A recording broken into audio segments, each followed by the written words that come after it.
بسم الله الرحمن الرحيم. لا أقسم بهذا البلد وأنت حل بهذا البلد ووالد وما ولد لقد خلقنا الإنسان في كبد أيحسب أن لن يقدر عليه أحد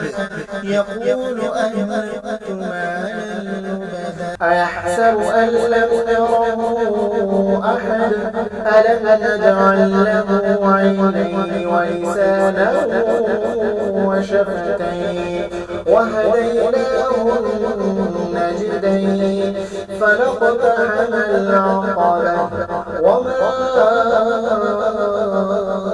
أدراك ما العقبة فك رقبة أو إطعام في يوم ذي مسغبة يتيما ذا مقربة أو مسكينا ذا متربة